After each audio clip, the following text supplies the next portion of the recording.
We had established some connections, and I applaud you for being part of this whole endeavor. But, you know, I have the mic right now for a few minutes, and I wanted to go over a few things with you guys. I wanted to tell of a couple of my lessons, how they might align with what you're doing. And if they are aligning, then this should serve as a reinforcement. Or if it's something new, I'm hoping you're going to take some time to try it because that new worked for me. And maybe it might be a better idea you're going through right now. But I want to thank Don and Scott, Steve, Eugene, Captain Kerwick, who's going to be presenting after me, and, of course, President Rothschild of the USPCA. Listen, gang, nobody here is getting paid to do this. Nobody here is trying to sell a product. Nobody here has any hidden agendas. It's a fraternal organization that is trying to get the best practices to you so that you can benefit from these things that we have seen, that this group that Don has put together has seen across the United States. And I'm very honored to be part of that group, and I have learned such a great deal from the others that are part of this group as well. And I've also learned a tremendous deal from being part of the presentations because of the questions that you follow up with at the end and hearing some of the replies from the panel of experts that are there. So, you know, we're trying to talk about well-crafted policies. We're trying to talk about leadership issues, unit culture, tactics, scent work, use of force, body-worn cameras. Listen, we could go on, right? It just goes on and on and on. But I have the microphone and I have, 10 minutes to talk about stuff. So this is kind of like a position paper. And I've broken it down into 3 basic categories: training, testing, and deployment. So when we get into training, I always found in my experiences with canine units and in my reviews of canine units that they are best when the training is done by these bullet points: professional, experienced, police-trained dog trainers who are using positive reinforcement. And this often means that the smaller agency does not have all or even some of these to be able to train their own dogs. They often lack such traits as maybe a police-trained dog trainer or experienced with training police dogs. Many departments have wonderful handlers, but this does not equate to having a trainer. Knowing how to maintain the training of one kind of dog does not necessarily equate to training various types of dogs. We know that, training a high-energy Malinois, for example, might not have the same transferable skills to a, bomb detection black lab or a German Shepherd search and rescue dog or a narcotics detection golden retriever. Just because you're a good dog handler doesn't necessarily mean that you are a good dog trainer at a training academy type of thing. So there's a shortcoming there. That's a dilemma for a lot of smaller agencies. So we need to find that dog training academy, something that's close by and which has the credentials of training police dogs. So you need to look for certification, references, reputations, accolades, and the ability to train dogs to an independent level of accreditation, not just their academy accreditation. And I'm going to say that several times, especially when we get to the certification or the testing parts, how important it is to have neutral evaluations done and possibly multiple certifications on the dogs. So this leaves, most agencies with training at a larger city, training at a state police training academy, or a private vendor academy. Now, I cut my teeth at a private vendor academy back in the mid-'80s, and he was unbelievable. He was an unbelievable dog trainer, but he had limitations too that he knew about, and he would constantly bring in guest speakers, trainers from overseas, trainers from throughout the U.S. and Canada to do these many, 1, 2, 3, 5-day type of seminars, so that we were exposed to different types of training techniques. And the nice thing about the private vendor academy that I cut my teeth was that he insisted on a neutral and external certification process, a testing process that helped to validate his training techniques. So we need to choose wisely, and we need to select a training that is not just dog training, but it's also training the dog team, meaning the handler included. So we need to have some scenario-based training that's in line with your department expectations, right? Because not all departments are going to deploy the dog the same way. Policies will limit the way that dogs might be being deployed. Cultural norms or expectations might be different in the different communities. And so you as a leader, or you as a dog handler, need to make sure that the dog is being trained for your real world deployment type of things that's going to be coming up. Obedience training, or maybe agility training, or maybe it's use of force type of training. But you need to make sure that the training is highlighted in the areas that you are most likely to deploy your dog. And let's be honest, most deployment of dogs is in search work, is scenting out something, is finding something. It's not in our use of force. Although a lot of academies overemphasize the use of force training in the dog. And, you know, we need to make sure that gets balanced out. And then the other problems that I see out there are, listen, there's a lot of terrific military dog handlers coming out and getting in business and working out here. And I'm not against that at all, but we need to make sure that they are also training the civilian side of police tactics and not just military type of tactics into the dog, because there is a difference between that. So we need to make sure that there's not an overemphasis in training the dog up to a military standard. And then, you know, you need to make sure that you're meeting minimum training hours. And I recommend to everybody that the minimum training hour for a police dog is 8 hours a month minimum. And then for each specialty that they do, it's going to be another 8 hours. So for example, you have a general purpose patrol dog, that's going to be 8 hours. And that dog is also cross-trained into narcotics or bomb detection or whatnot. There's another 8 hours there. So a minimum of at least 16 hours a month for that type of a dog to be able to, I think, have at least attain the training necessary to pass basic certification testing, which I'm moving on to now. We need to have separate and neutral certification and not just the vendors or in-house certification. Why? Come on, do I have to explain it? There's going to be there's a self-interest in making sure that the dog passes the certification coming out of somebody who's getting paid or has some sort of vested interest in making sure that that team succeeds. And I'm not saying we don't do that testing. You don't go through that testing, because you go through that testing, but you also should validate that to go to some sort of external training certification or some sort of testing. It needs to be separate. It needs to be neutral. And the rules that the dog is being tested on needs to be consistent with your policy.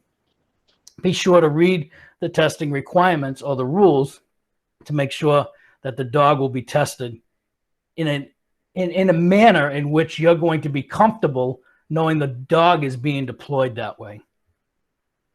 And then we get into deployment. Deployment is based upon policy. The deployment itself based upon training, and enables versus contains. So let me explain what those mean to me. I think good policy, first off, leads to better deployments. There is a good policy is like that briefing. It's that conversation that occurs in a calm manner before the dog is being deployed. There's a little bit of a back and forth, hopefully, to make sure that you can put maybe some what-if scenarios and see how they might plug in with the policy itself. But if you spend time creating policy that is compliant with law, industry standards, and anticipated use with good tactics, it will generally lead to much better deployment success, because you've already addressed some of the issues that might come up. Does the policy describe the deployment goal? Does the policy describe options? Now, you know, I'm going to say stuff right now that probably won't please a handler, but in the end, it will help the handler. And that is, the policy must also limit the handler to following the policy. And what I mean by that is, if the policy is silent on a type of canine deployment, the policy should be clear that the dog can't be deployed then. I mean, if we leave it up to the dog handler's creativity to deploy the dog in pretty novel ways, well, you might run into problems or unanticipated issues with that deployment. That is why the policy has to be forward-leaning, but it also has to limit the handler, or at least direct the handler, that if they want to deploy the dog outside of the policy, they need to have much higher authorization in order to deploy the dog that way. You need to allow the dog team to do what it's going to do. Make it clear in the policy what you expect the dog team to do, what the goals are going to be, but also make it clear in the policy that those are the limits, that you're bookending the policy, that the handler follows the policy, is allowed to deploy the dog within that policy, but if something comes up outside of that policy, no, the dog is not the right tool at that given point. So let's say, for example, you have a policy that's silent on civilian crowd control, and a lot of policy is. I read a lot of policy where it does not at all address civilian crowd control. And next thing you know, you have a dog handler who's out there using the dog to push back a crowd similar to, the 60s images of the civil rights movement, which I'm sure no police department or police leader wants to be associated with. So we need to make sure that we are making it clear and easy for the handler to be able to deploy the dog, let them know what the goals are, but it also contains the dog team to just those type of deployments. And the police leaders will generally sleep a little bit better knowing that their police officers are operating within the policies that have been anticipated, that have been experienced in the past, and have been tested. But things that fall outside of that, or outside the usual type of thing, needs to have, it's a higher pay grade that needs to make those type of decisions. So, I want to make sure that all the leaders out there are employing a dog that responds to their real world needs, and not the desires or needs of the police dog academy that's training the dog. For example, if you don't have any use of force anticipation with your police dog team, then why the heck are you training or using all that training time to train a use of force dog? If we admit that the dogs are used primarily as scent detection tools, as locating something, people, bombs, drugs, whatever, and that's all you really expect the dog to do, then just train that type of a dog and get that type of a dog team employed. If you do expect your dog team, or you're working in rural areas or whatever, and you want the dog to have a protection component, a force multiplier for that police officer that's working, well, okay, let's train the dog to do that and make sure that our policy and our training are within the boundaries of what you expect that dog team to be doing. So, the question is, do I even need that type of a dog? Often comes up, or should often come up, for police leaders and police supervisors to make sure that they don't have more of a tool than what they need or what they expect for their real world. So, this article, this topic is in the next Canine Courier. I believe Don is printing the article that accompanies this presentation. The next articles that I'm going to write for the Courier are how to develop or create a canine lesson plan. Then I want to talk about the canine at home policy. All kinds of issues come up with ex-boyfriend, ex-girlfriends, ex-partners, whatever, come up a lot. The neighbors' kids coming over to the house. We have retirement issues for the dog that I want to write about. So there's a couple other things that I'm going to be writing about in the Courier that I hope that you're going to be looking forward to. But I'm going to turn it over to Don, and he's going to probably turn it over to Captain Kerwick, who's going to talk about some of the leadership things that are involved and One thing I want you to pay particular attention to, because I had the luxury of seeing the presentation beforehand. John talks about, or he's got in his bullet points about the void of leadership and how that might get filled. Meaning that if you're not leading your group, well, somebody's going to lead it, and it might be a leader that you don't expect or want. So anyway, he's got that as one of his slides, and I'm really interested to hear about those experiences with John and his advice on doing that. But again, gang, I thank you for being here. I applaud you. You guys want to be part of the solution. You want to be part of advancing our industry and making it incredibly professional and the model for the rest of the world to follow when it comes to our criminal justice system. I'm proud of you guys. I love you guys. You know that. If you need me, there's my information on the screen. Reach out to me, and I'll see what I can do to help. But thank you all. Next, we have Captain John Kerwick, and you're on, sir. I want to welcome everybody here because I know you're coming from different parts of the country, different time zones. It could be morning where you're at or afternoon. It could be during the middle of your lunch, and I appreciate you taking the time to listen here. It's very hard to follow somebody as polished as Lou, who happens to be a teaching professor. And I'll do my best to present, but I'm going to give my disqualification. I'm not a great speaker. I'll do my best. I don't always put things in exact order like some of my colleagues do. Scott Sargent, Steve White, and Dave always do a super job with Gene Ramirez making sense. But I'm going to try to do the best I can with this. And one of the things I want to put out here is this. Leadership is a real tough subject to talk about in a matter of 20 minutes or so. There's people that make studies, write books on it, do all types of things and have different terms. They get degrees in it. I don't have any of that. I can just give you some real world experience that I've gleaned from watching others, good and bad. And one of the things I want to bring up at the beginning of this is we're going to talk about all ranks in this presentation, from police officer, sergeant, lieutenant, upwards into command staff, executive officers, chiefs. And it's meant in a good way. There's nothing personal here. It's all about business and getting the job done. And I hope I don't offend anybody by saying something about a rank or whatever. I have held every rank I'm talking about up to the position of captain. I've walked in those shoes, so I know what everybody, I think I know what most people are facing here on a daily basis, and it's not easy. I recognize the hard way this job has come in the past few months, and that's the reason we're here today. But before I start, I just want to qualify myself real quickly without getting too much. I've had 31 years with the last agency that I was at, which was a transportation agency.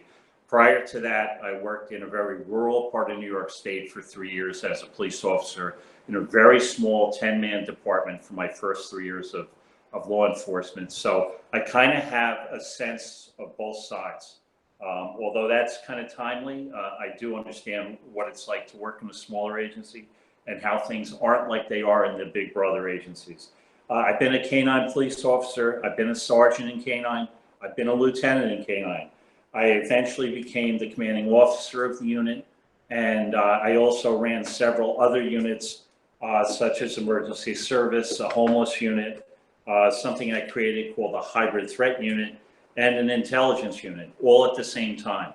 So all I can tell you is this: I don't know whether I was a good leader or a bad leader, but I know we got home everybody safe, and we got them the tools they needed to try to do their jobs. And to me, that's the most important things. And we did this not for us, but we did it for the community we served, which is the thing we sometimes forget.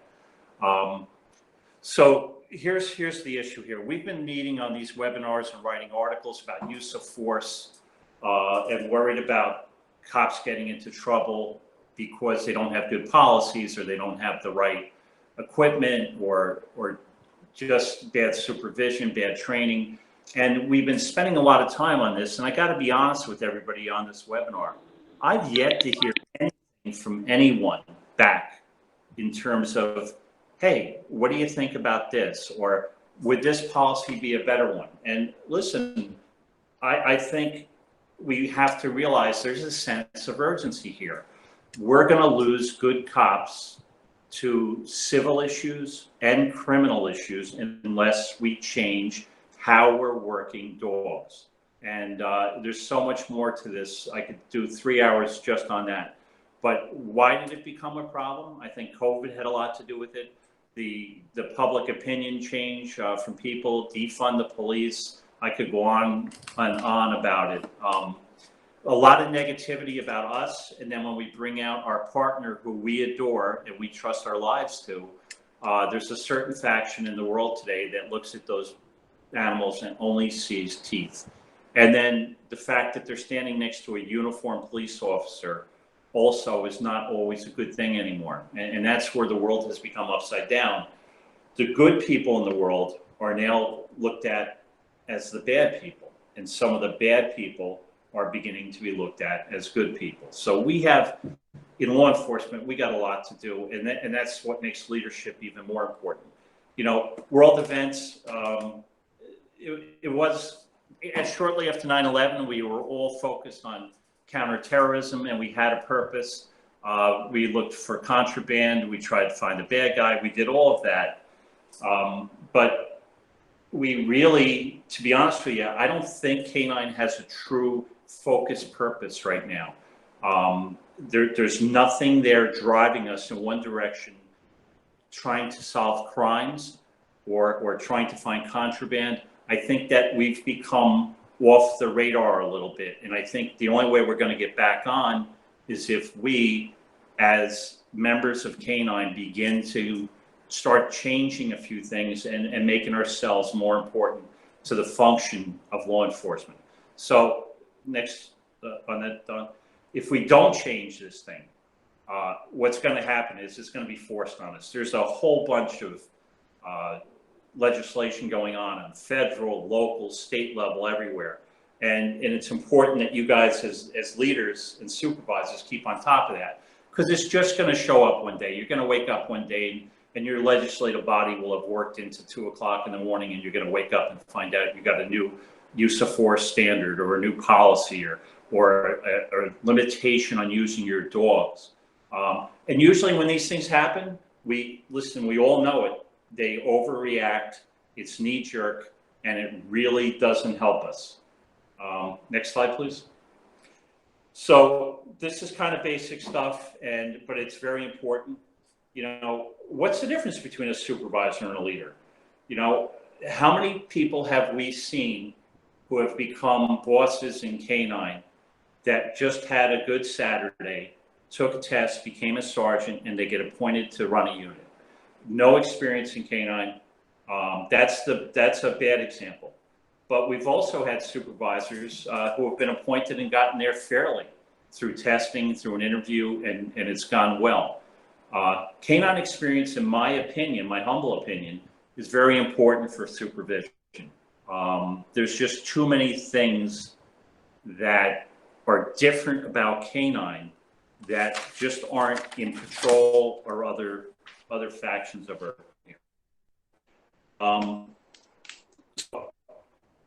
Here's the problem. Let me just get my notes together. I apologize, fellas. I can't think of any unit in law enforcement that requires not supervision, but leadership more than the Canine unit. We have so many things that we do that could go wrong or could go right too. It's not all negative here, otherwise we wouldn't be doing it. And there's a lot of responsibility for us. We take these dogs home. We transport them home. Maybe in a company vehicle, maybe not. When we get home, we might have a kennel. Some agencies don't supply kennels. If we have an emergency, we're going to have a problem. We may need a vet. We may need a supervisor. Hey, supervisor may not be working because I'm not working. What do you do then? So then you have to listen to someone who's unfamiliar with your needs and could possibly steer you the wrong way. So when we get a leader in Canine, a leader is somebody who's going to take the initiative. He's going to be the answer to the problems. This is a rare individual. You need someone, whether he's leading canine or any other unit, that makes himself available to other people in the unit and can help coordinate things that you're trying to do. Can I have the next slide, please? So critical differences, supervisors are there, and they attempt to teach others to do their job. Sometimes that's kind of make you do your job. You know, it's kind of a negative thing, because we've all worked for supervisors at all ranks that really don't know what we do, and they just want it done their way or the way they think it should be done, without leading, without hearing other opinions and what we have to do. And I really don't know a canine unit in the world that hasn't faced that problem, having outside supervisors try to advise you on what you know is probably not right and not willing to listen. And that's the difference between having a leader and a supervisor. A leader will listen. Next slide, please. So leaders lead by example.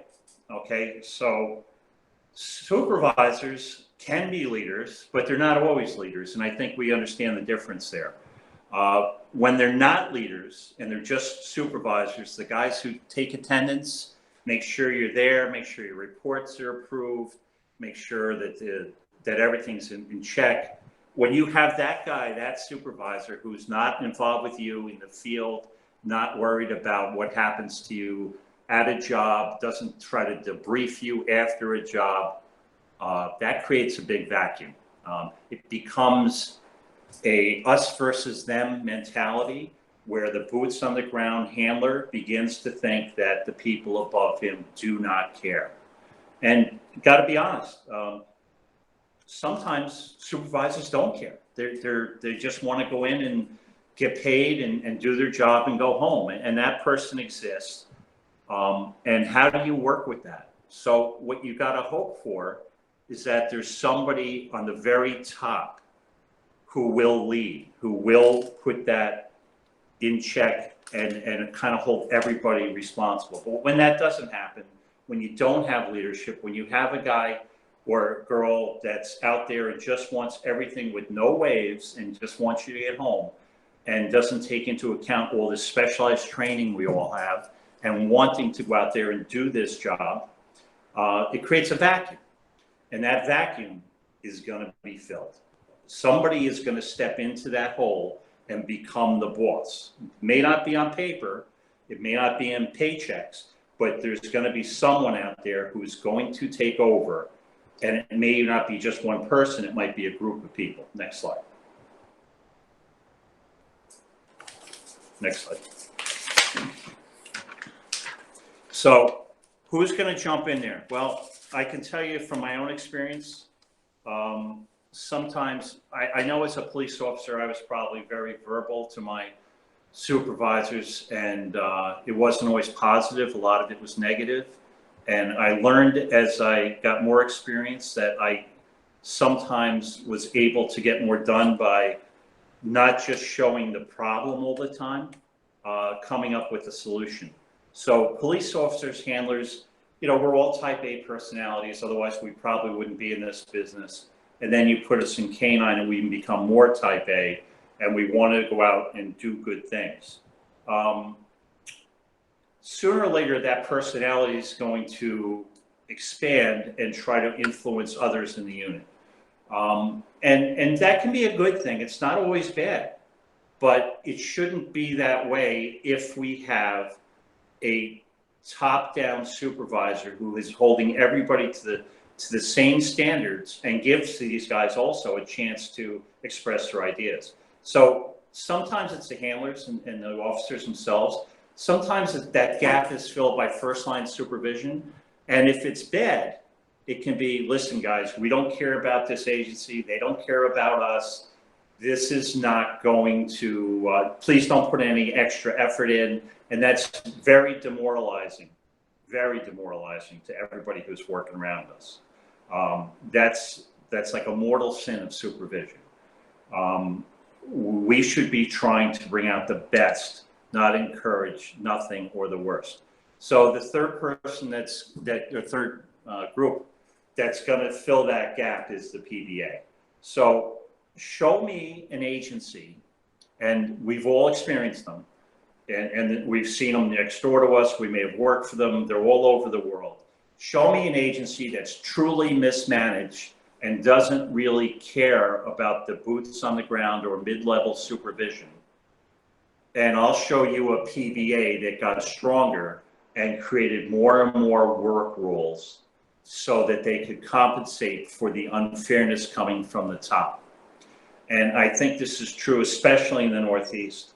But I really believe that if you show me a mismanaged police department in the past and in the present, you'll see a collective bargaining agreement or a contract for the officers that's super strong with a lot of work rules.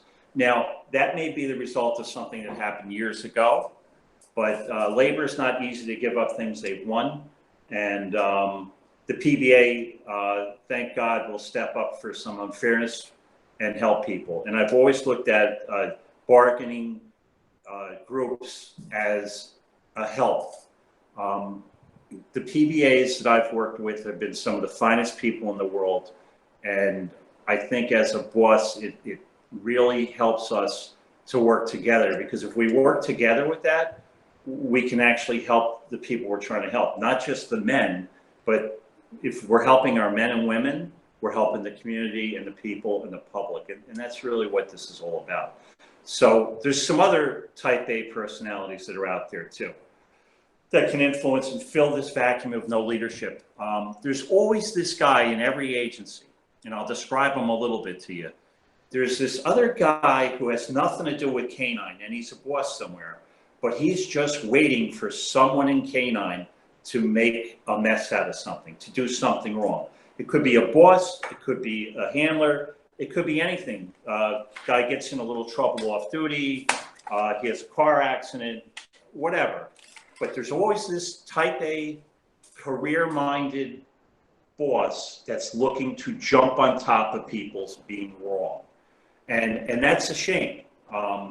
They sometimes tear things down instead of build things up.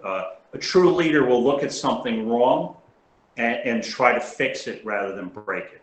And that's just my personal opinion. I've found that works very well. If we try to help, we'll do a lot better. So there's other outside influences that'll fill this gap too. When I don't have a boss that's telling me what to do and not guiding me, sometimes I'll rely on outside vendors. It might be a trainer from another agency. It might be whoever I bought my dog from.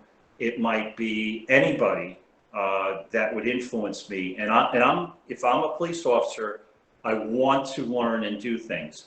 And it's up to me to decide who I'm going to listen to. So if I'm hearing the bad things, it's not always a good thing. Next slide, please.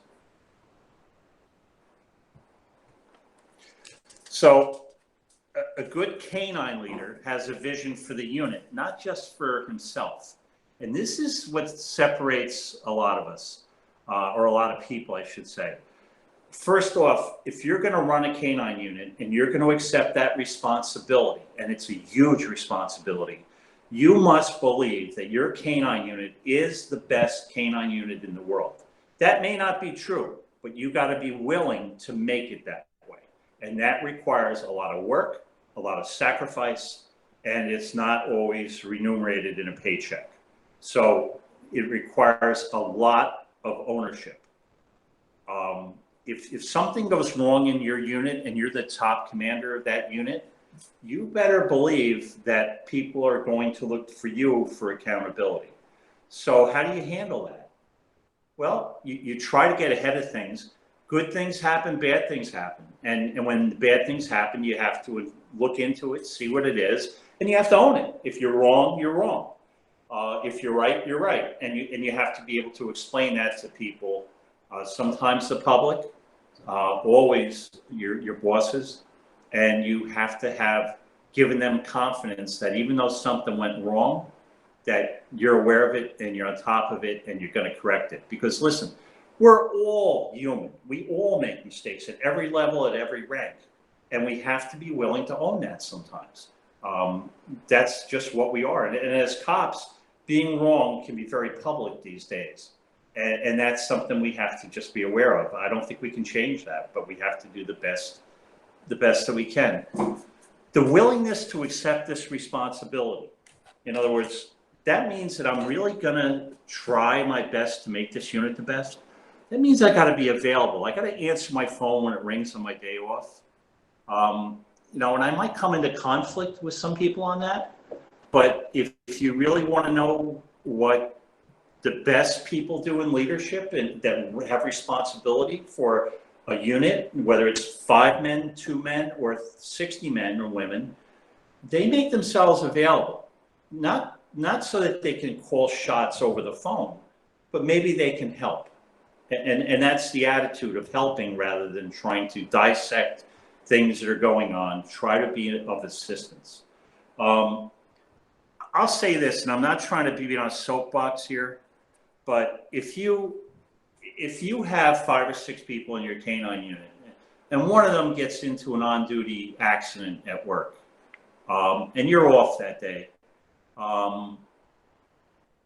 I really think it's incumbent upon us as bosses to make the phone call to the hospital to make sure the cop's okay, make sure his family's provided for, maybe even take a visit, take a ride down, make sure that everybody's all right. Now, if we do that kind of thing as supervisors, we'll earn respect. And if we have respect, we'll have people that want to follow and emulate some of the things we do. And that's how I learned. I learned from a good group of people that I wanted to emulate, and I wanted to find out how best to make it better for cops on the ground. I've experienced, and I'm sure we all have, good and bad incidents in our careers. And sometimes we got support, sometimes we didn't from above us. And I've been blessed to have a career where I've been able to make some of those changes for the better. And the only reason I could do it is because I watched people around me and how they got it done.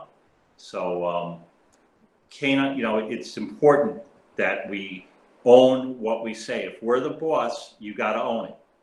Next slide. So, in canine, sometimes I like to think of myself as being different. I like to think of canine as being completely isolated from the rest of the agency, and none of that's true.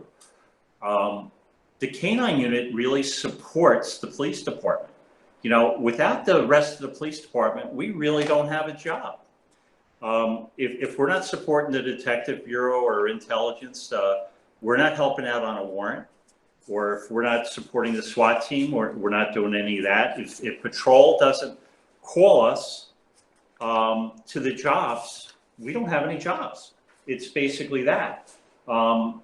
It's so important that we realize that we work not just with the police department, but we actually work for the police department. It's not the other way around. A lot of our people, well, for myself, I used to think of a canine unit as just being the best trained dogs in the area. So we have the best dogs, we have the best jobs, we have this.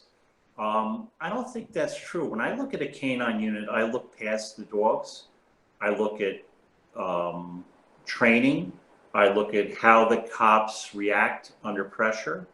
I look at the way they handle themselves. I look at the supervisors and how they respond at jobs. Are they involved, or do they just stand there? Are they giving help to the handler that's out there with the deployed dog? Is the supervisor, sergeant, lieutenant, commanding officer, are they available to help that cop? Do they feel freely to approach him with the question and knowing that they're going to get a good answer back?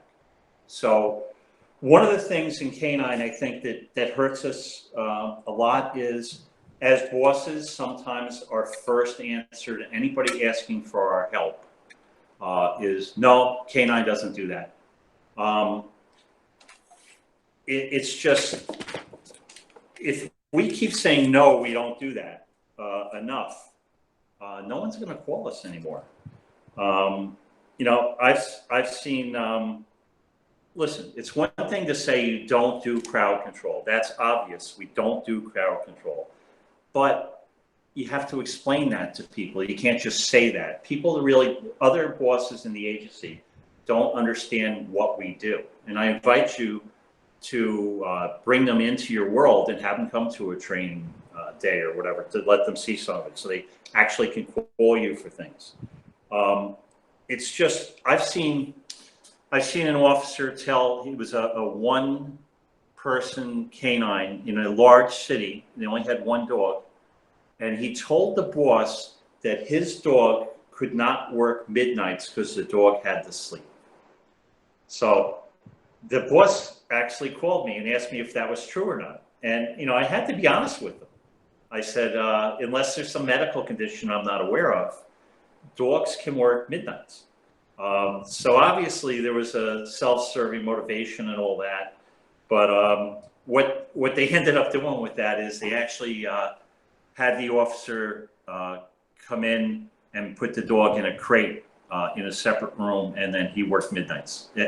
So was that a good decision? Probably not. The best way to handle that would have been to go full on and ask the questions and find out what's really going on, which wasn't done. So how do I put this? You can't say no, but you can't always say yes, because there's some things we just can't do. But I think canine units have to become the go-to people in an agency.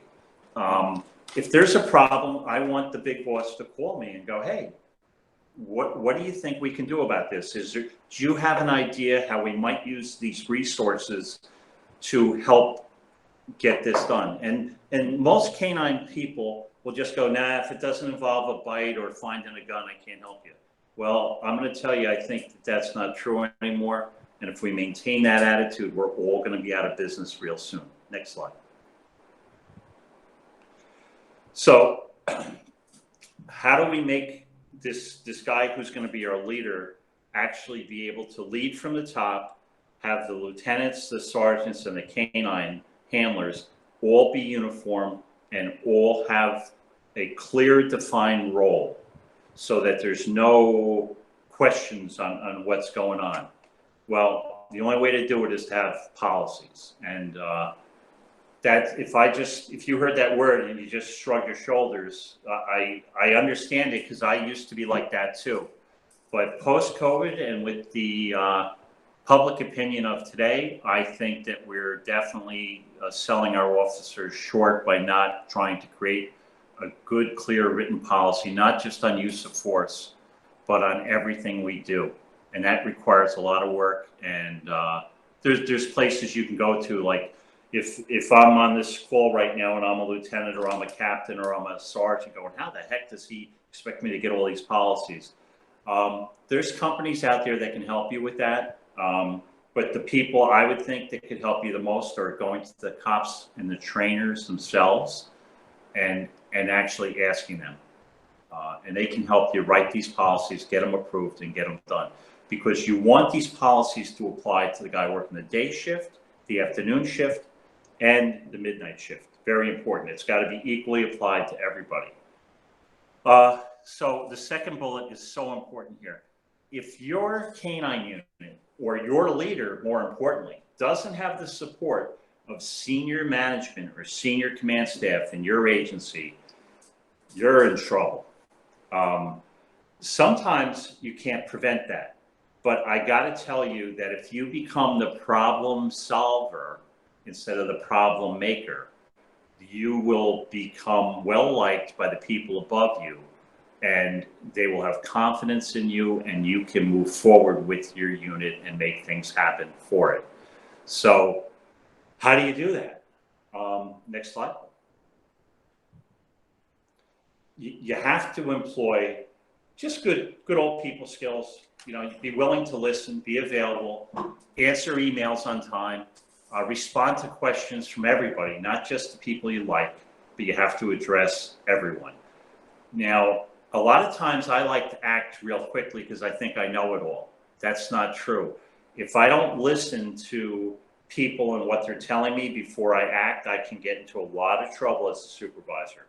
If I hit a roll call, or if I was hitting a roll call and the cop was always late, and he shows up this one day that I'm there and he's 10 minutes late and I unload on him, well, with my luck, that'll be the one day that he stopped somewhere and had a Narcan job and saved a life on his way in. You have to make sure that you get all your facts together before you act as a supervisor, especially as a leader, especially. Otherwise, you will lose confidence in everyone below you. And I can say that that takes time. It's very hard for me, and I've seen it in others, to count to 15 before I open my mouth. And that's a habit I found in life in general. A lot of times it's just good to postpone your response and listen before you give it. Now, I'm not saying that applies to critical decision making. That's something that has to happen on the go all the time. So when good things happen, you got to give credit to the handlers, the trainers, and all the first line supervisors. I can tell you this, the people on the ground, the people who are supervising them, the trainers who are doing all the hard work, finding these dogs, training these dogs, trainers that are the same rank as the handlers, learning how to develop their people skills and learning how to deal with the handlers.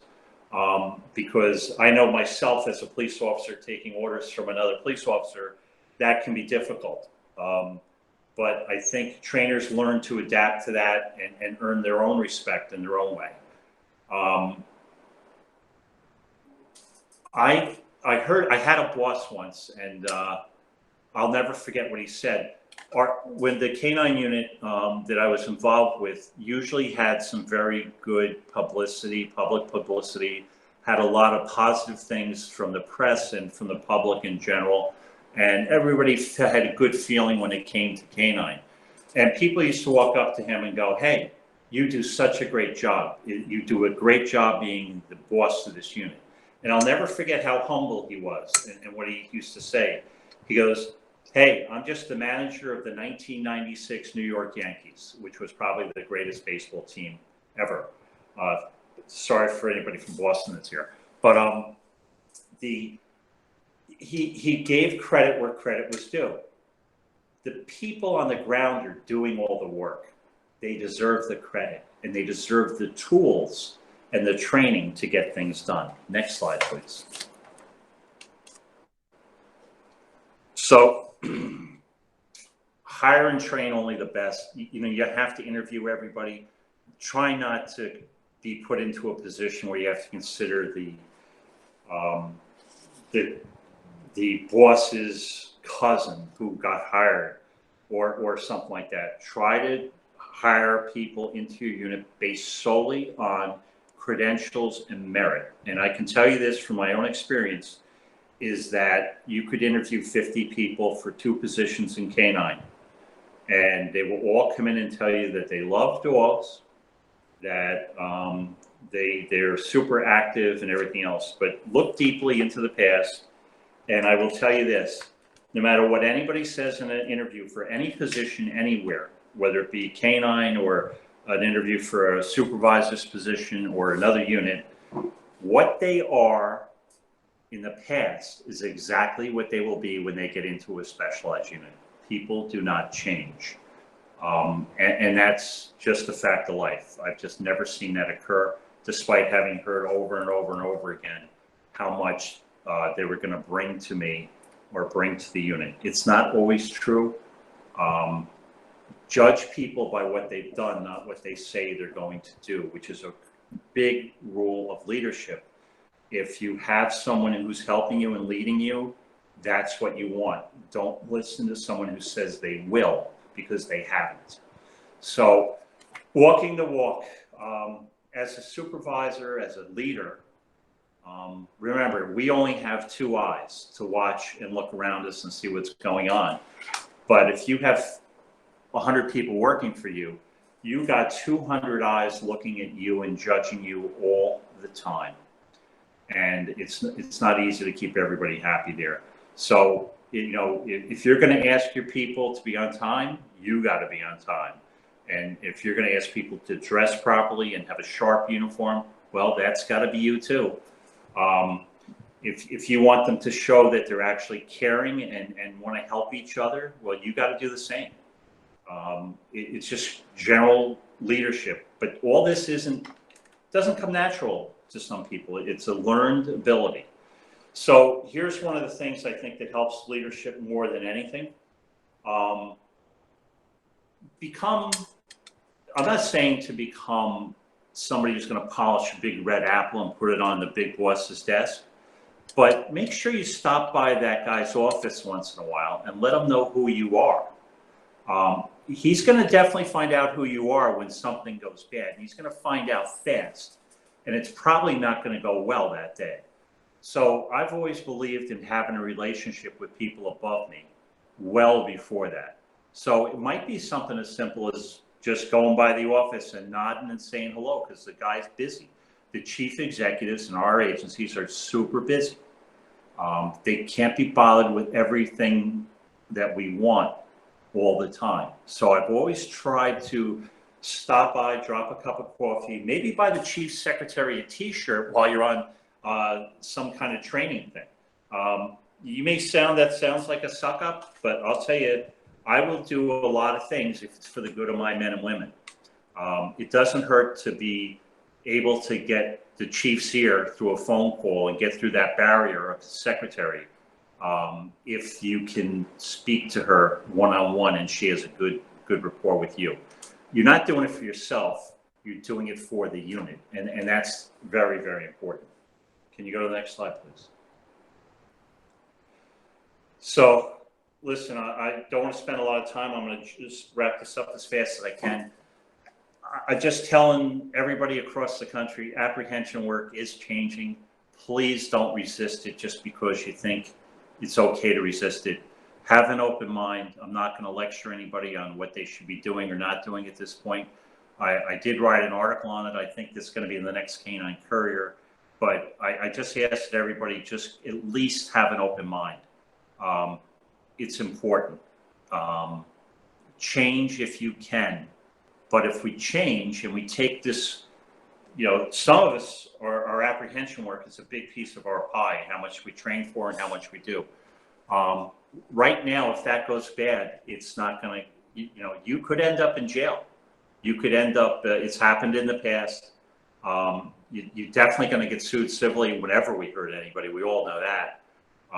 But there's a problem with that.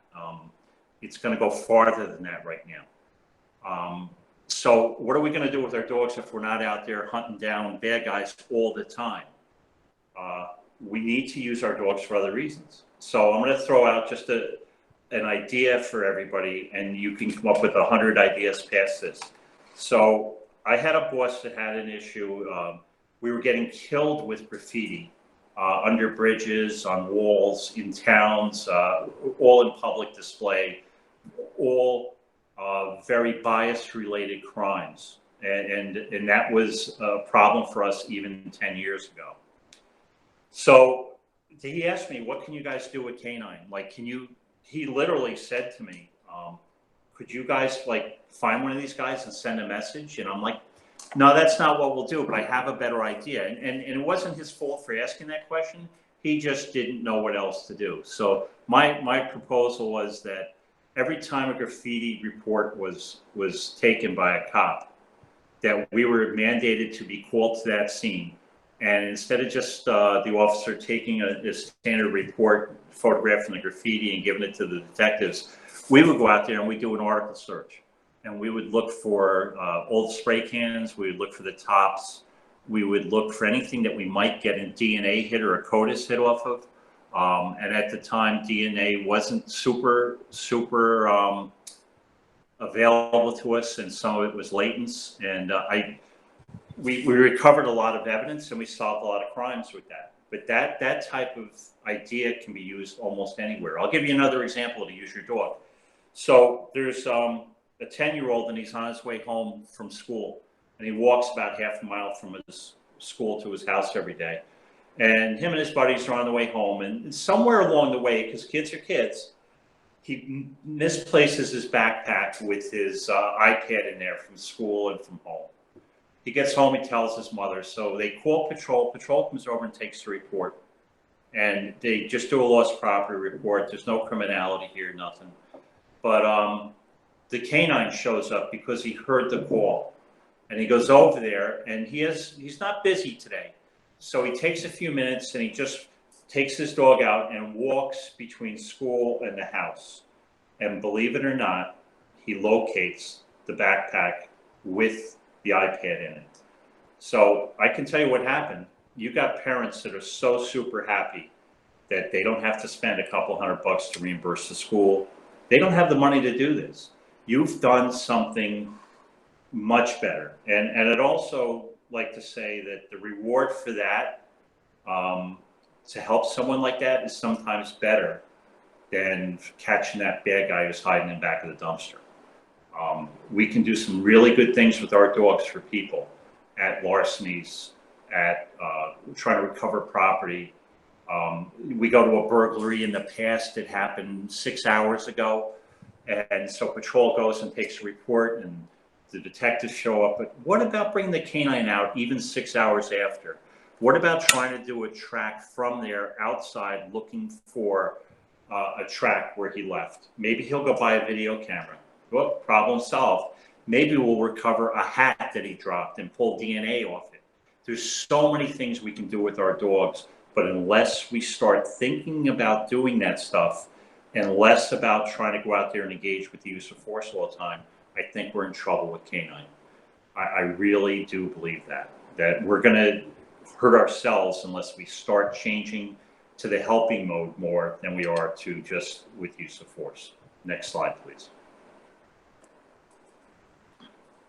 So this is my last slide, and I know a lot of you are glad to get rid of me at this point, but I just wanted to say one thing. A lot of things we do in canine are the result of bad things that happen. So 20 years ago, we all know what happened in New York, and it was a very bad thing where we lost thousands of lives, and we also lost some police and fire people there as well.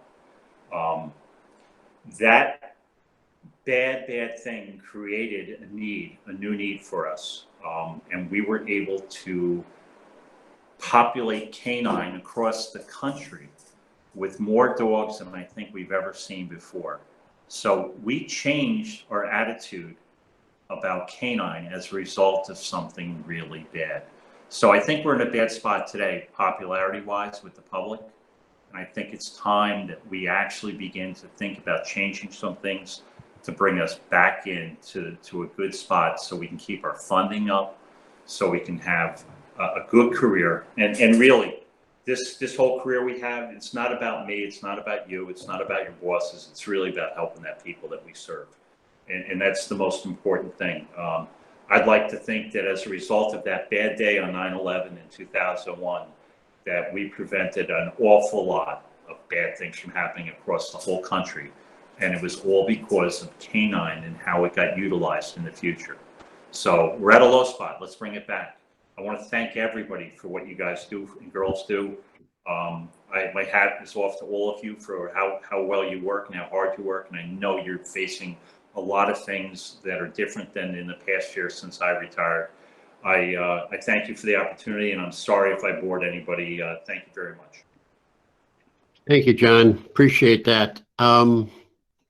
Next, we have Scott Sargent, who I talked a little bit about before. He's a policy guy. He's also was the commander of the LA use of force and adjudicated, I think it was 13,000 cases while he was in office. And I'd like to welcome Scott now. Thanks. So I won't take up a lot of time, but I want to jump in at a particular critical point here. And I'll show you leadership accountability failure or policy failure. That's really the way it works. So usually when you see a cop going down, they're getting arrested or they're getting fired.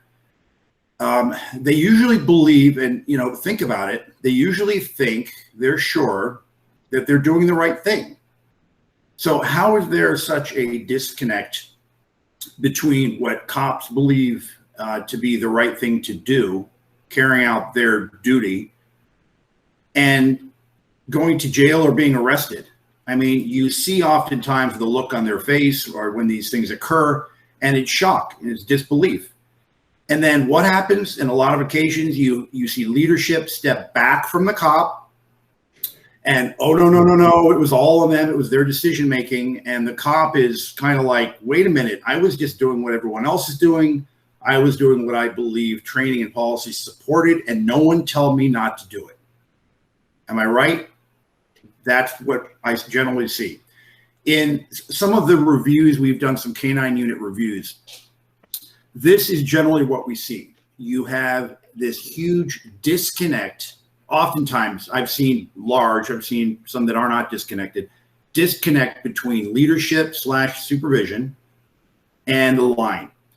So you see officers that are out doing what they're doing, and this isn't just canine, it's law enforcement. And then there's this disconnect with supervision. And it's kind of like the supervisors or the department leadership allows the cops to make the decisions and go out and do their job because they're trusting them, right? Then when it goes terribly wrong, it's the cop's fault. Well, I can tell you that in Los Angeles, we stopped doing that a long time ago. Now, one of the very first things we look at if something goes wrong is the accountability of leadership. What were supervisors doing? Were they there? Were they submarining, or did they respond? Did they properly take accountability for what happened? Enforce policy, correct officers' actions, and things like that. So I believe a big piece of how we're going to save ourselves in the next few years of cops getting indicted and going to jail. That's my concern. That's most of our concern. Case law going against you, things like that, is that vacuum of leadership, that separation of leadership where supervisors and handlers are doing two different things. Handlers are doing their thing, and supervisors are just simply allowing it to occur and waiting for it to go wrong and hoping it doesn't go wrong. Then when it goes wrong, they're stepping back and saying, oh, I didn't know, and they knew they shouldn't have been doing that. And then these leaders are usually, the supervisors are not held accountable for those decisions or lack of decisions or omissions that take place. So I believe that's where the leadership vacuum is most important and where it needs to be tightened up. I've seen videos where egregious stuff was going on in the field. And the last one was a canine one. I mean, stuff that should make any seasoned handler like stop in their tracks and say instinctively, that's wrong. I would never do that. So not only was one sergeant present at the scene just watching it occur, there were three, and they were all in different positions. When the body camera footage was all looked at, it was all in different positions, and they literally were all just watching this thing occur. And objectively, when you look at it, you are like, I was really shocked. I've seen a lot of stuff, and I was kind of shocked that this was occurring. And I was thinking, well, if a sergeant was there, this probably wouldn't. Oh, there is one standing next to the handler. Oh, there's a senior sergeant standing next to him. And when all this came to pass and came to the department's attention, no one cared because sergeants were present and allowing it to occur. Therefore, it's okay. And that's kind of where the problem is. We have this disconnect. Now, I don't know exactly what the solution is, but as supervisors or as department leaders, y'all or your agencies need to step up and make sure you've got solid policies and that supervisors are held accountable. When one sergeant is held accountable for something, the rest of them will sit up and take notice. In Los Angeles, when one supervisor is downgraded or fired, which happens routinely, the message is sent clearly and followed up with policy and writing about what they did wrong and how not to let it happen again. So does everybody know who Stephanie Moore is from Prince George's County? I'm sure you all know. She did 8 years in prison for a dog bite.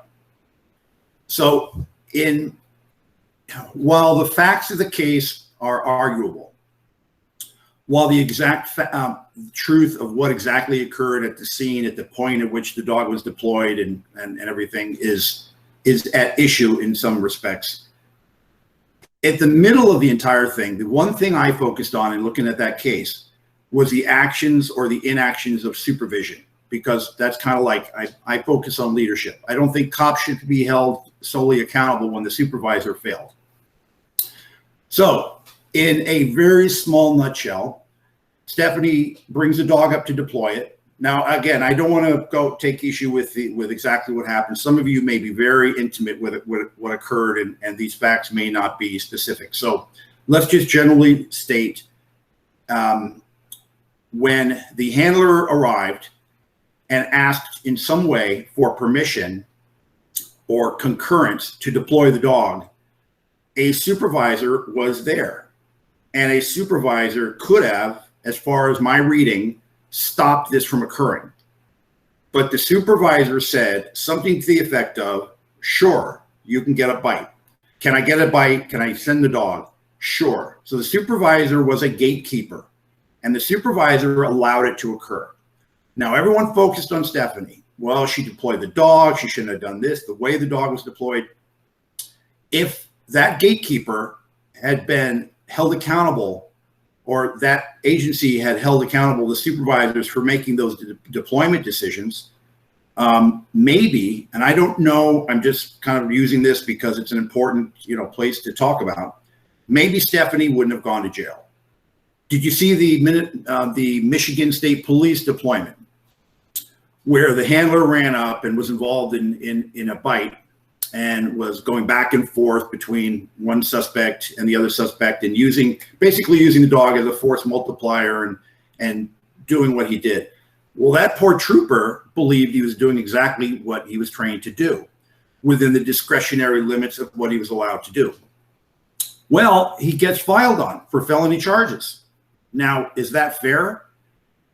No, I don't know if it is or not. I'm not going to speak to specifics, but what went wrong is the question.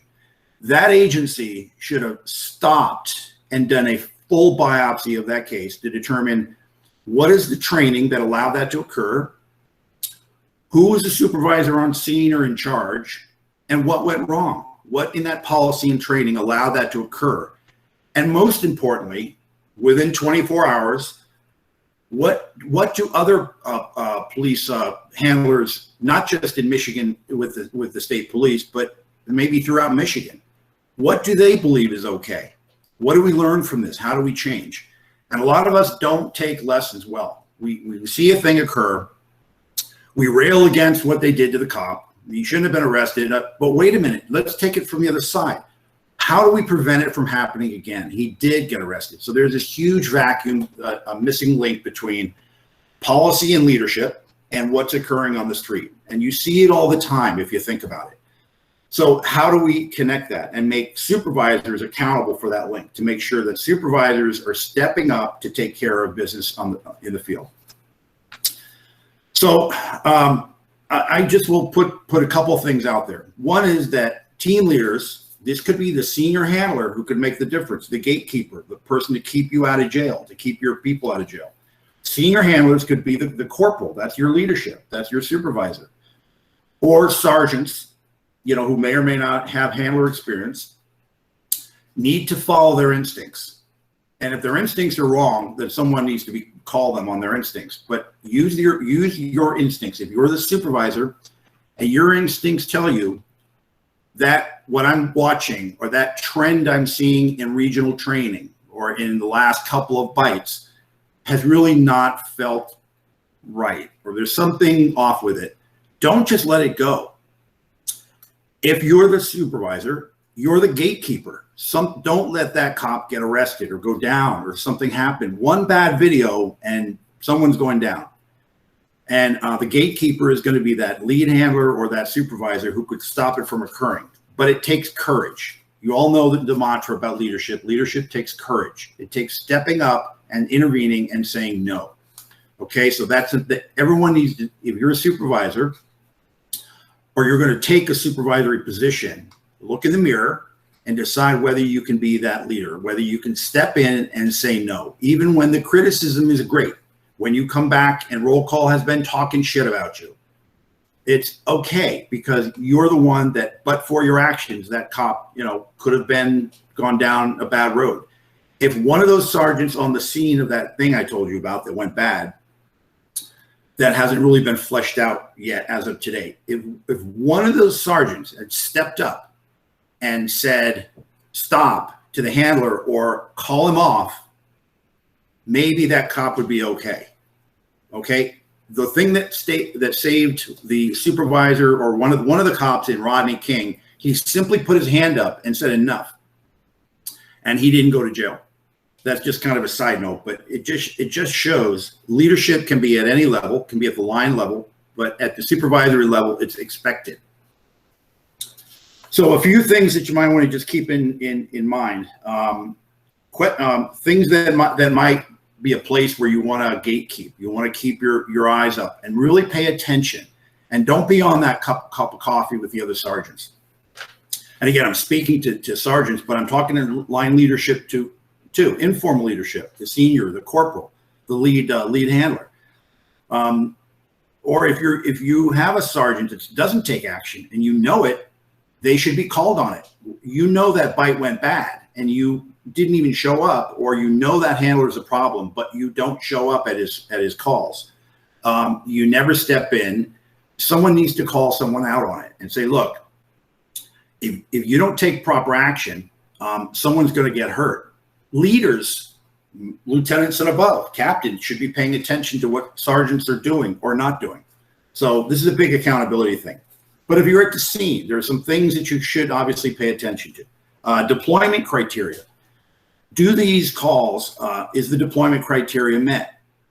If you're the senior handler and it's questionable as to whether it's met, or you're unclear on the policy, perhaps stop for a minute before the dog is deployed, before the bite occurs, before the search commences.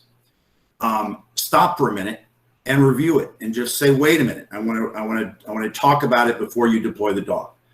Now, if you're a new sergeant, you're going to take some crap about it. You're probably going to get, from what I've seen, all these different units that I looked at across the country, the sergeant's might take some shit for it. Excuse my language, but that's okay. That's a leadership thing. That's a bravery thing.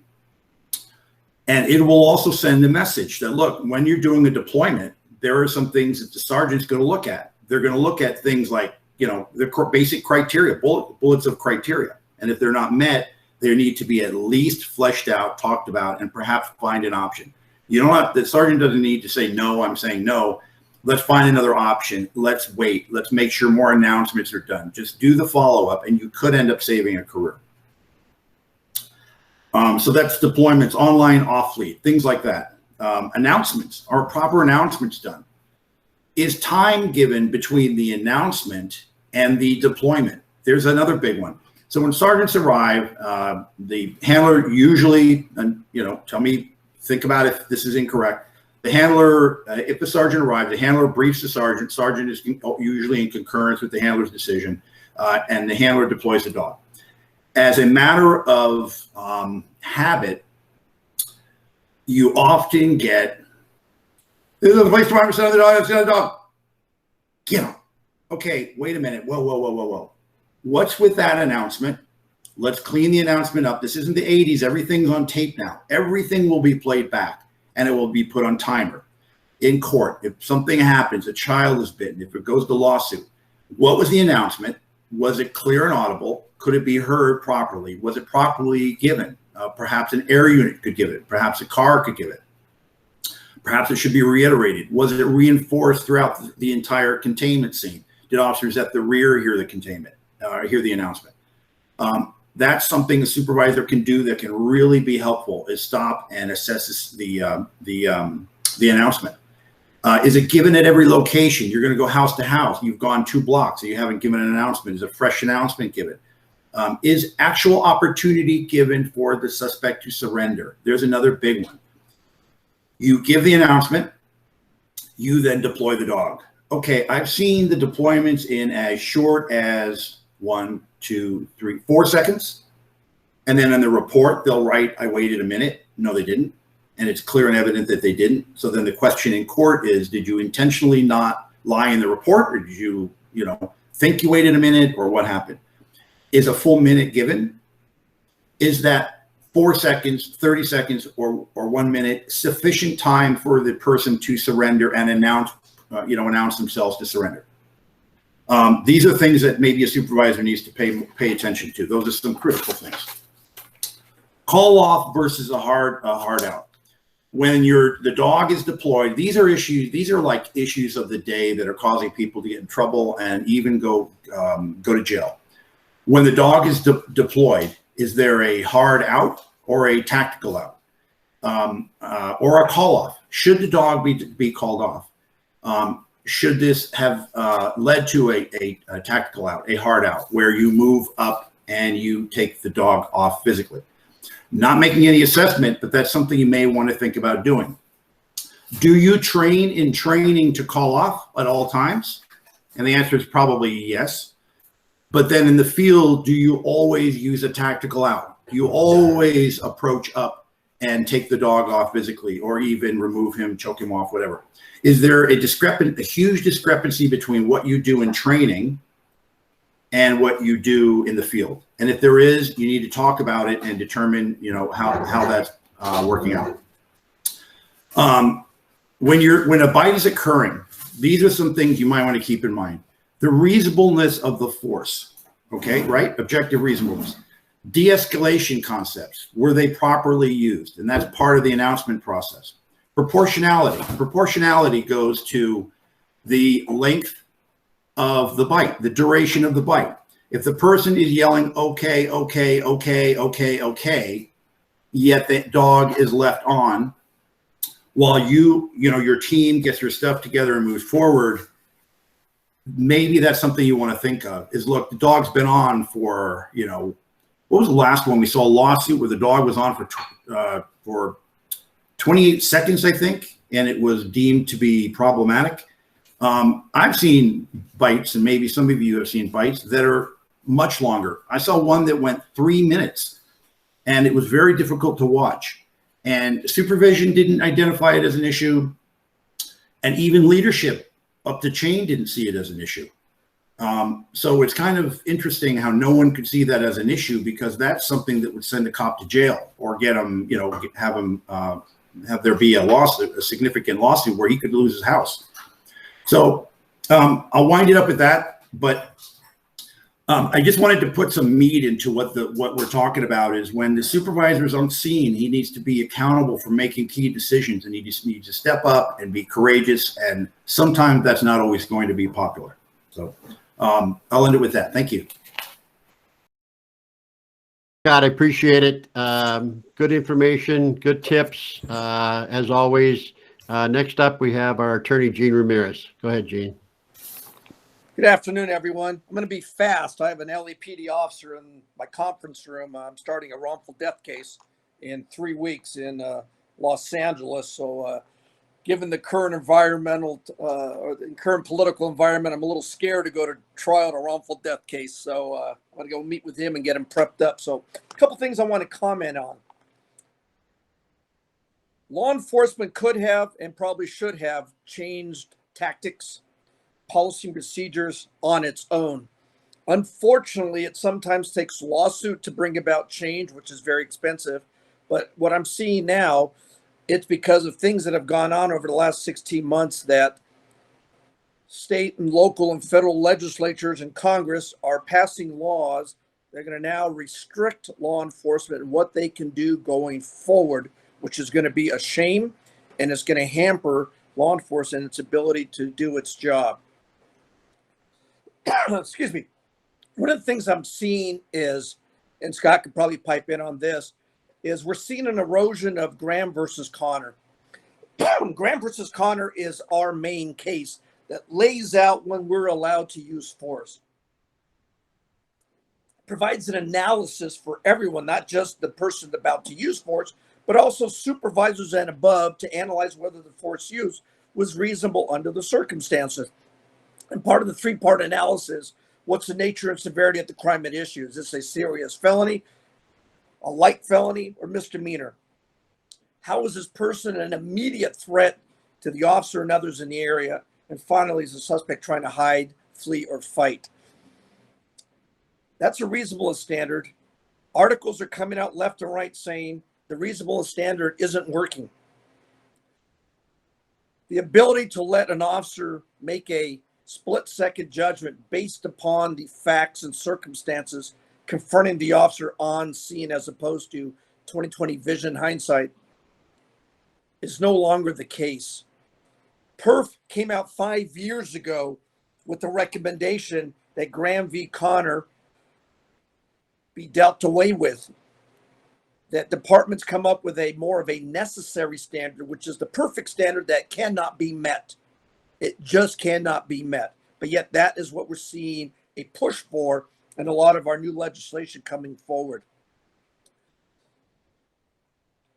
I place a lot of emphasis on frontline supervision because that's where the problems happen. That's where the problems can be dealt with immediately if the supervisor is on their game. Scott and I have done a lot of canine reviews, and one of the things that we have seen, and I think John mentioned it in his presentation, was filling the void. And one of the problems that I see in canine units nationwide is that many times a canine supervisor is collateral duty. And we always talk about personnel selection for canine handlers and dog selection being so important. Well, I think it's even more important at times to have a proper match between that frontline supervisor who's going to be running that unit comprised of handlers and dogs. And many times I see the collateral duty of a sergeant not working out. The sergeant may have an interest somewhere else other than canine.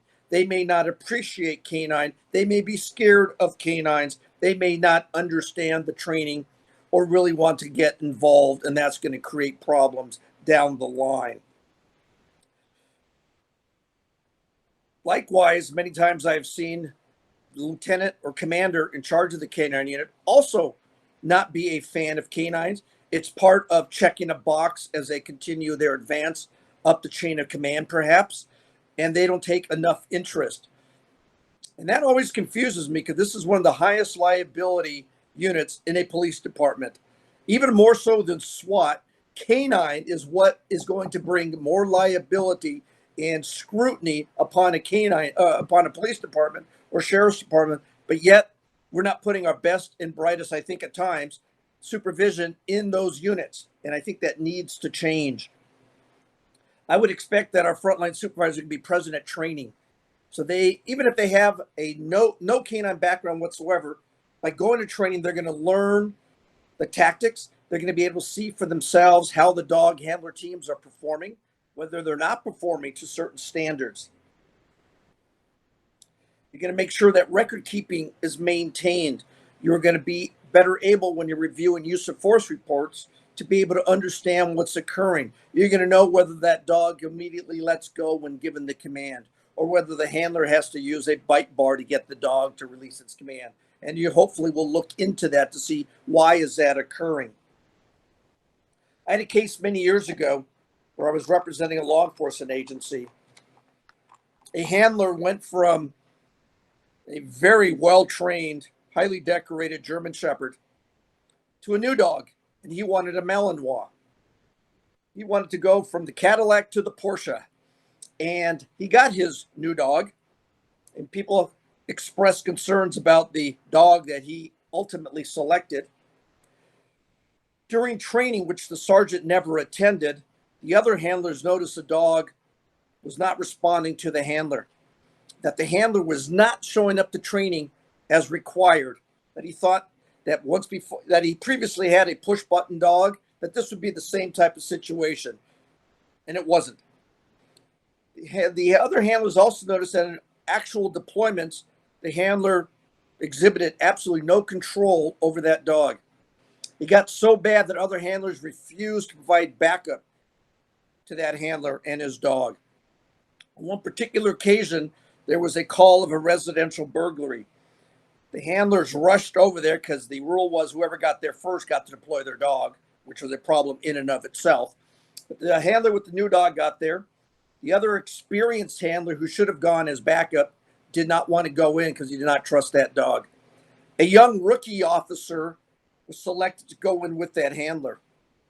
During the search, the dog keyed on that backup officer. Many times she expressed her fears to the handler saying, "Your dog is keying on me. Is everything going to be okay?" He goes, "Yeah, don't worry. Don't worry. Just stay next to me." At one point, the dog actually came towards her. The handler called the dog off. And again, the backup officer expressed her concern with the way that dog was acting. And the handler says, "Well, just hold on to my belt. He'll be fine. So will you." Well, at one point, the dog was searching and it came around behind the backup officer and it bit her in the calf. Her screams could be heard outside by the perimeter officers, including the other handler, who immediately rushed inside the house, saw the handler trying to remove the dog from the injured officer. The handler had forgotten the commands in his panic and literally ripped the dog off that backup officer's calf, ripping the calf. The other handler immediately scooped up that officer and rushed her to the emergency room hospital, where she underwent numerous surgeries. She never came back as a police officer, which was her dream job. The sergeant began an IA and eventually a year later finished it and disciplined the handler. The handler brought a lawsuit against the department and the sergeant, and I was tasked with defending the department. And it turned into one of the most vicious lawsuits I have ever been involved in, because people took sides.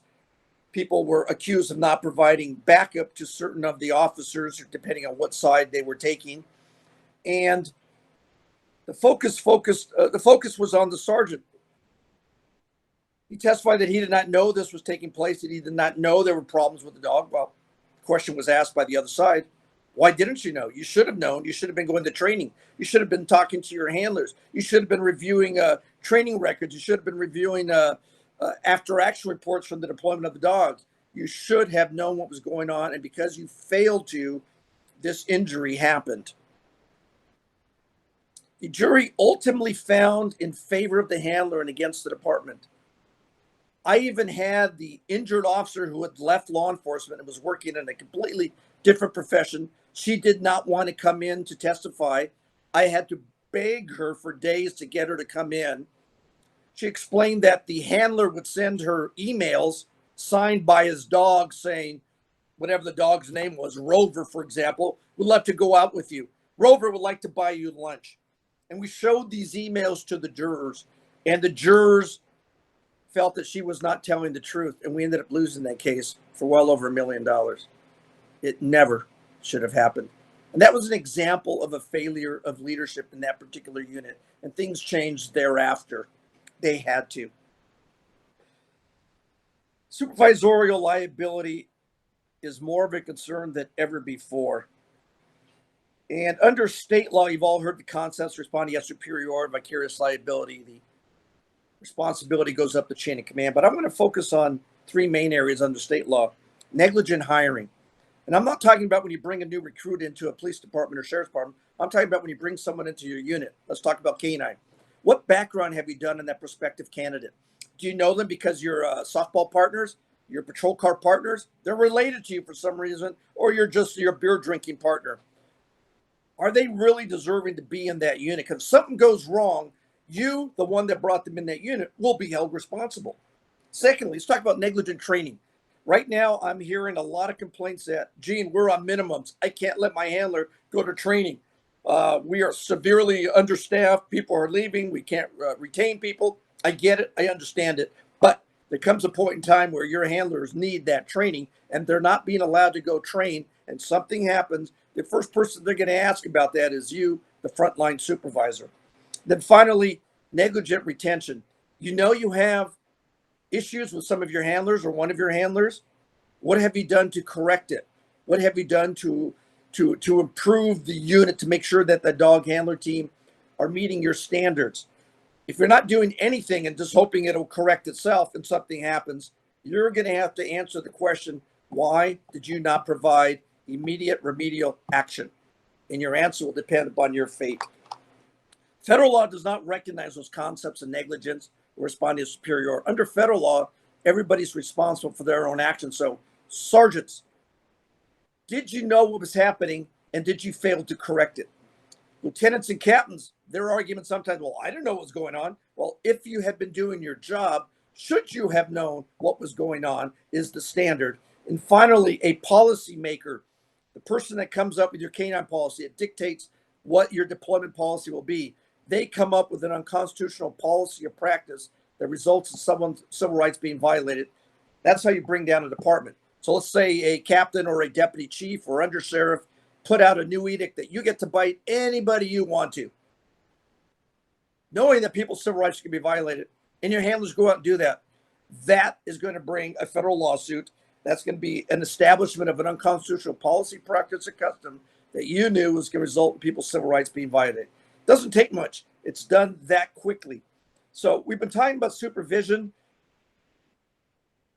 I focus a lot on my frontline supervisors when I'm reviewing units, when I'm defending lawsuits, when I'm getting ready to defend the lawsuit.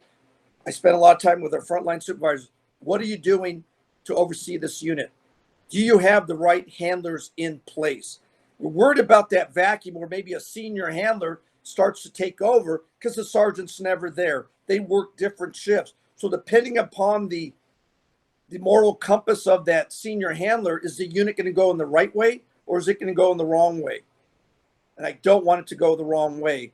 So sergeants, lieutenants, captains, make sure your units are following everything that you know they need to. Spend the time with them. Again, that's your highest liability unit, I think, in your agency. They should get the most love, care, and attention of any other unit. And I think once we do this and we tighten up our policies and we only deploy on serious felonies instead of some misdemeanors, I think maybe we can start turning against this tide that's coming at us right now. And Scott Sargent's absolutely right when he talked about the videos. I've seen several recently that I've shared with members of classes that I've been teaching around the country. And there's several where the sergeants are not providing the supervision that I would expect, that the public would expect. And indeed, instead of allowing the other officers to go in and, let's say, handcuff the suspect, the sergeants are getting in there to handcuff. The moment you get stripes, you separate yourself. The moment you get bars, you separate yourself. You're no longer part of the group. You're the umpire. You're the referee. You make sure everybody else does their job. You stand back because once you get stripes and above, you become the risk manager basically for your agency. And now you have to have the 30,000-foot level look downward. You're no longer on the ground getting involved. You have a completely different perspective. I think some of our supervisors forget that. I think once we follow that, I expect to see better deployments, better policies, and hopefully fewer lawsuits and definitely fewer laws coming against us. That's my 2 cents worth. Don, I may not be around for questioning because I do have some LAPD officers waiting next door to meet with me and get ready for their trial. But thank you all. Please be safe. Thank you for doing this job. I know the public in many cases seems to be against you, but the vast majority are actually in favor of law enforcement. It's just that vocal minority right now that seems to be yelling the loudest, but it's going to come back. People are going to start supporting you as they should. Thank you all very much. Have a good day. Thanks, Gene. Appreciate it. Great information again. These topics are so important to all of us in canine as either a canine handler or a supervisor or an administrator. And there's so many things that can throw you off, from policies to going to the right school to get the dog that's good for your department. I noticed not many people or no one actually asked a question. So should you need, do you have a problem if you need a question answered? If you want to get a hold of me at USPCA Executive Director at gmail.com, I will try to put it to the group and get you something back. It's very important for us to make sure that you get what you need, and we'll be calling it a day. Anybody have anything? No. Okay. This is it. Thank you. This will be in our USPCA YouTube in about a week. We are doing several videos, and we're editing those, and those are on policies, those are on tactics, and then this one here. So enjoy, be safe, take care, and thank you for attending.